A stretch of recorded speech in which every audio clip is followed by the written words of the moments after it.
di tragedi pembantaian Israel terhadap warga Gaza ini ada yang menjadi pertanyaan besar bagi saya ya. Kenapa umat Kristen di Indonesia ini ya banyak yang malah membela Israel begitu? Padahal ya, setahu saya, pertama, kalau kita bicara iman Kristen, yang membunuh Yesus itu kan adalah orang Yahudi. Itu yang pertama. Yang kedua, kita juga tahu orang Yahudi itu menganggap agama Kristen itu adalah agama pagan atau penyembah berhala begitu. Jadi semua simbol-simbol yang berhubungan dengan kekristenan itu sama orang Yahudi itu dianggap menjijikkan. Jadi sering kita bacakan di media bagaimana para peziarah-peziarah Kristen yang datang ke tanah Palestina, khususnya ke Yerusalem, itu diludahi sama orang-orang Yahudi di sana. Ya, pemukim-pemukim Yahudi yang tinggal di tanah Palestina sana itu. Itu yang kedua. Yang ketiga, kita juga tahu yang menjadi korban kebiadaban dan kekejian Israel ini di tanah Palestina sana bukan cuma Muslim Palestina, juga umat Kristen Palestina. Orang Kristen di Palestina itu adalah warga Arab asli, dan mereka Kristen bukan karena mualaf, ya, dalam tanda kutip. Mereka Kristen sejak dulu. Seperti kita tahu kan Kristen itu lahirnya di tanah Palestina.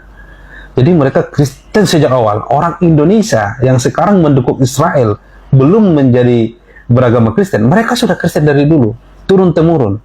Dan sekarang mereka itu juga korban kekejian dan kebiadaban daripada Israel. Kalau Kristen di Eropa, misalnya banyak yang mendukung Israel, saya masih bisa paham. Kenapa? Karena kebijakan negara-negara Eropa itu memang mendukung Israel. Ya, bahkan mereka yang menciptakan negara Israel itu, ya, silakan dibaca sejarahnya. Tapi kalau orang Indonesia, ya, umat Kristen Indonesia yang mendukung Israel, saya bingung. Pertama, kebijakan negara kita itu mendukung mutlak Palestina. Kita bahkan tidak punya hubungan diplomatik dengan Israel. Ya, yang kedua, kita juga bekas korban penjajahan dari negara-negara Eropa, sama seperti Palestina sekarang. Jadi artinya harusnya kita bisa merasakan penderitaan yang dirasakan oleh rakyat Palestina.